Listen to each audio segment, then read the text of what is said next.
Bonjour, lors de la précédente vidéo, nous avions utilisé Avalon pour configurer nos équipements afin d'utiliser des serveurs Radius pour l'authentification des utilisateurs. Et nous étions donc restés sur un échec d'authentification puisque Avalon était resté configuré, lui, pour utiliser un compte de service. Bien. Donc maintenant, nous allons regarder comment nous pouvons remédier à ce problème. Alors, pour ce faire, regardons un petit peu la documentation. Nous avons 4 étapes principales quand on veut se connecter à un équipement depuis Avalon. La première étape, c'est y a-t-il un compte de service qui doit bypasser toutes les autres méthodes d'authentification? Alors pour ce faire, si vous voulez faire ça, il faut aller dans la partie administration Device Type, choisir par exemple le routeur et dire ce routeur, je veux lui associer tel compte de service et j'autorise ce compte de service à être utilisé en priorité, quels que soient les autres modes d'authentification qui ont été forcés ou non par l'administrateur.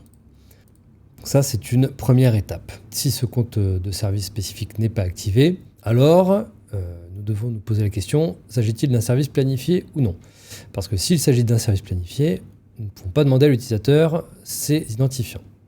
Donc, si c'est un service planifié, on va utiliser le compte de service du tenant ou alors le compte de service spécifique à l'équipement. Si on est sur une session interactive, là, il faut aller voir la configuration du tenant pour savoir qu'est-ce que l'administrateur a autorisé comme mode d'authentification. Donc, ça se passe ici dans la partie Authentication Settings. Par défaut, on ne va pas forcer l'utilisateur à s'authentifier pour se connecter aux équipements. On peut le forcer uniquement quand il voudra faire du WebSSH. Donc le WebSSH, c'est ici, hein, quand je veux me connecter en SSH aux équipements. Ou alors, on peut forcer l'entrée du mot de passe utilisateur à chaque connexion, sachant que, évidemment, si on est dans un service planifié, ça ne sera pas le cas.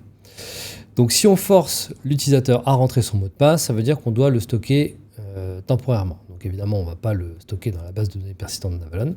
On va le stocker en mémoire vive et pour une durée que vous pouvez configurer entre 60 secondes et 7200 secondes, jusqu'à 2 heures. Donc, ici, on va mettre un TTL très court de 60 secondes. Et au bout de 60 secondes, automatiquement, le mot de passe, qui est stocké chiffré, sera supprimé.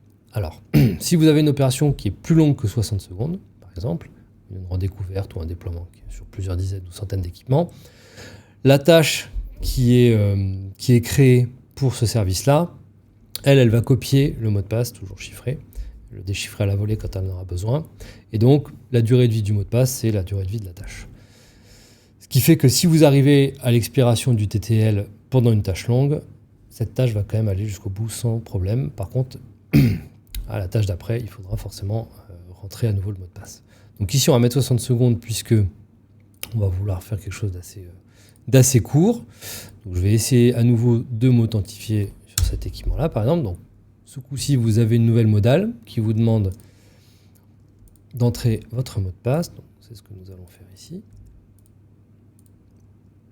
Et maintenant, nous sommes donc bien authentifiés avec notre utilisateur, Avalon LDAP, et on a bien interrogé le serveur Radius pour authentifier cet utilisateur. Donc là, vous voyez que mon TTL est en train de se décrémenter, donc il me reste 40 secondes, ce qui veut dire que si je veux me réauthentifier sur cet équipement-là, ce coup-ci, on ne va pas vous redemander vos mots de passe, ni pour un autre équipement qui serait ici du Cisco, hein, et toujours on va bien avoir l'utilisateur Avalon LDAP qui est utilisé. Voilà. Donc maintenant, si on déclenche une action un petit peu plus longue, alors on va faire une redécouverte, donc ça va être assez rapide puisqu'il n'y a pas beaucoup d'équipements, mais on devrait quand même aller au bout du TTL. Donc je la lance, il reste 10 secondes.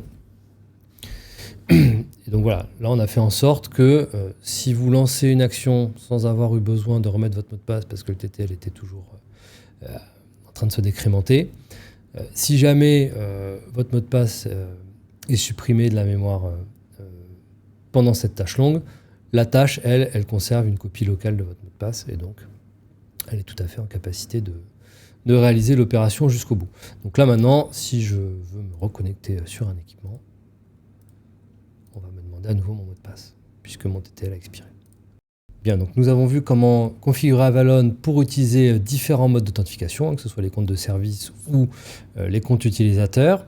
Et ce que nous verrons dans la prochaine vidéo, c'est un scénario dans lequel on va simuler le déploiement du Network Access Control avec les règles d'ingénierie et on va venir auditer les configurations de nos équipements via le module de compliance pour vérifier qu'il n'y a pas de dérive dans le temps.